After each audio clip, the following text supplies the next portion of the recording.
ہفتے کی رات ہم تینوں بہنیں رات گئے تک جا کر باتیں کرتی رہیں۔ یہی کوئی رات کے 2 بجے ہوں گے۔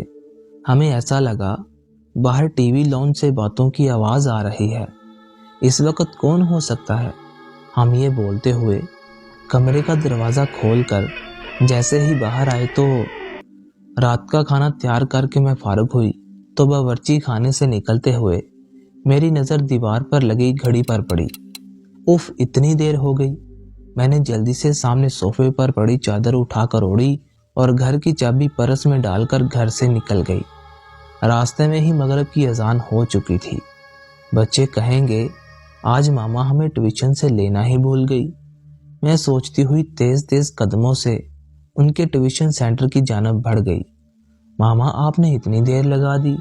7 سالہ ریحان شکایتی نظروں سے مجھے دیکھتے ہوئے بولا، جبکہ 6 سالہ انم بھی منہ پھلائے چل رہی تھی۔ مجھے اس کا منہ دیکھ کر بے ساختہ ہنسی آ گئی۔ اچھا سوری بابا، آئندہ خیال رکھوں گی، ایسی غلطی دوبارہ نہیں ہوگی۔ ہم تب مانیں گے آپ کی بات جب آپ ہمیں ہفتے کو نانوں کے گھر رہنے دیں گی۔ انم ریحان کی شرط پر میں نے ہنس کر حامی بھر لی۔ جلدی چلو، تمہارے بابا بھی گھر آنے والے ہوں گے۔ میں دونوں کا ہاتھ پکڑ کر سامنے والی گلی میں داخل ہو گئی۔ یہ راستہ شارٹ کٹ تھا، ادھر سے جلدی گھر آ جاتا تھا۔ ویسے تو میں روڈ سے ہی جاتی تھی، زیادہ تر اس گلی سے گزرتے ہوئے کتراتی تھی۔ اف ماما، یہ کتنا ڈراؤنا گھر ہے، اس کو دیکھ کر ڈر لگ رہا ہے۔ ریحان ہاؤس نمبر 450 کو دیکھتے ہوئے بولا، جو بالکل اندھیرے میں ڈوبا ہوا تھا۔ اس کی بات پر میں دونوں بچوں کو لے کر جلدی سے آگے بڑھ گئی۔ رات کام سے فارغ ہو کر بستر پر لیٹی تو بے ساختہ نظروں کے سامنے وہ گھر آ گیا۔ اس گھر سے میرا ماضی جڑا ہوا تھا۔ میں آہستہ آہستہ اپنے بیتے ماضی کو سوچنے لگی۔ میرا نام علینا ہے، ہم 3 بہنیں اور ہمارا ایک بھائی ہے۔ میرے ابا آرمی میں ہوا کرتے تھے، جبکہ اماں سادہ سی گھریلو خاتون تھی۔ میں انٹر میں تھی تو بابا نے اماں کی خواہش پر بڑا گھر لیا تھا، کیونکہ جس گھر میں ہم تھے وہ گھر ہمیں کافی چھوٹا پڑ رہا تھا۔ جس دن بابا نے نیا گھر لیا ہم سب بہن بھائی بہت خوش تھے۔ 2 منزلہ یہ بنگلہ نہایت خوبصورت تھا۔ نیچے والے حصے میں 3 بیڈ روم، بڑا سا ٹی وی لاؤنج اور ڈرائنگ روم اور باورچی خانہ تھا، جبکہ اوپری حصے میں 2 bed room, T V lounge اور ایک اسٹڈی روم تھا۔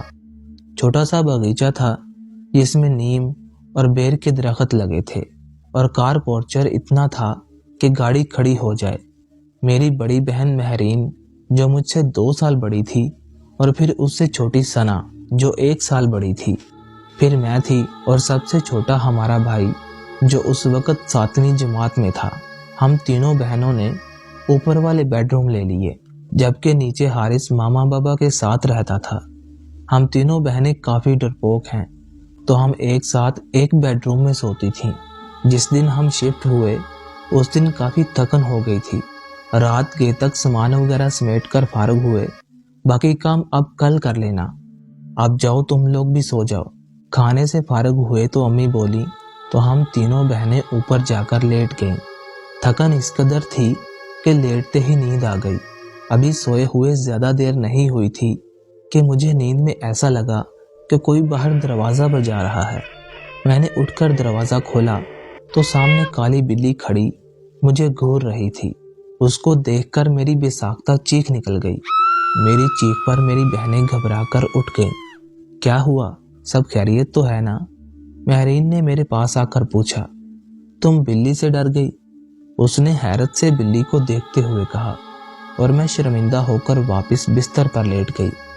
ہفتے کی رات ہم تینوں بہنیں رات دیر تک جاگ کر باتیں کرتی رہیں۔ یہی کوئی رات کے 2 بجے ہوں گے۔ ہمیں ایسا لگا باہر ٹی وی لاؤنج سے باتوں کی آواز آ رہی ہے۔ اس وقت کون ہو سکتا ہے؟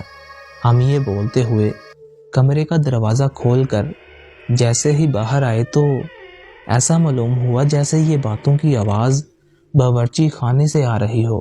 باورچی خانے میں ہم نے جھانکا تو وہاں کالی بلی سامنے کاؤنٹر پر بیٹھی نظر آئی۔ ہمیں دیکھ کر اس نے چھلانگ لگائی اور سامنے کمرے میں گھس گئی۔ ہم ابھی سمجھ نہیں پائے تھے کہ یہ کیا ہوا۔ پھر ہماری نظر سامنے جلتے ہوئے چولہے پر پڑی۔ ایسی خوشبو آ رہی تھی کہ جیسے کچھ پک رہا تھا۔ مہرین نے آگے بڑھ کر چولہا بند کیا تو ہم تینوں ہی گھبرا گئی تھیں۔ اس بات کا ذکر ہم نے اگلے دن امی سے کیا، جس پر وہ الٹا ہمیں ہی ڈانٹنے لگیں کہ جلدی سویا کرو۔ اتوار والے دن خالہ اپنی فیملی کے ساتھ ہم سے ملنے آ گئی تھی۔ وہ رات کو اپنے گھر واپس گئی تو نیچے ٹی وی لاؤنج میں رکھے تخت پر بیٹھے ہم تینوں بہنیں اور امی باتیں کر رہے تھے، جبکہ ابو اور حارث سونے جا چکے تھے کہ امی کی نظر لاؤنج سے جاتی سیڑھیوں پر پڑی۔ ارے علینا بیٹا، اوپر دیکھو، تمہاری خالہ کا کوئی بچہ رہ گیا ہے۔ خالہ کے چھوٹے چھوٹے بچے تھے، کافی شرارتی سے۔ امی کو لگا کہ کوئی بچہ اوپر نہ رہ گیا ہو۔ امی کی بات پر ہماری نظر بھی اوپر کی جانب جاتی سیڑھیوں پر اٹھی تو دیوار پر چھوٹے بچے کا سایہ نظر آیا۔ میں اٹھ کر اوپر جا کر دیکھنے لگی، مگر وہاں تو کوئی بھی بچہ نہیں تھا، جس پر میں خوف زدہ ہو کر تیزی سے نیچے آ گئی۔ جب میں نے امی کو بتایا کہ اوپر تو کوئی بھی نہیں تو امی بھی چپ سی ہو گئی۔ ہم سب حیران تھے کہ جب اوپر بچہ نہیں تھا تو وہ سایہ کس کا تھا۔ کچھ دنوں کے بعد ہمیں یہ بات بھول گئی۔ ہم سب گھر والوں کو کزن کی شادی میں اسلام آباد جانا تھا۔ 2 ہفتوں بعد ہم واپس گھر آئے تو بڑی عجیب حیرت ہوئی کہ پورا گھر شیشے کی مانند چمک رہا تھا۔ ایسا لگ رہا تھا کہ روز گھر کی صفائی ہوتی رہی ہو۔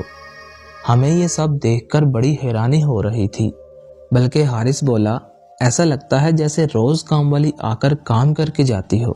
میں منہ دھونے کے لیے غسل خانے میں گئی تو غسل خانے کا گیلا فرش دیکھ کر مجھے حیرت کا دھچکا لگا۔ ایسا لگ رہا تھا جیسے کسی نے غسل خانہ استعمال کیا ہو۔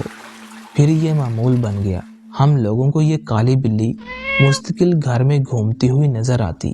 ہم لوگ آہستہ آہستہ ان باتوں کے عادی ہوتے جا رہے تھے، لیکن جب وہ ہولناک واقعہ رونما ہوا، جس کے بعد ہم نے فوراً وہ گھر چھوڑ دیا۔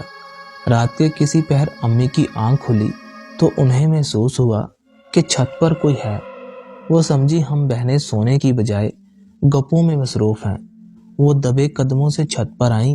وہاں گول دائرے میں 10-12 عجیب شکلوں والے لوگ بیٹھے تھے۔ وہ منظر اتنا خوفناک تھا کہ امی بے ہوش ہو گئیں۔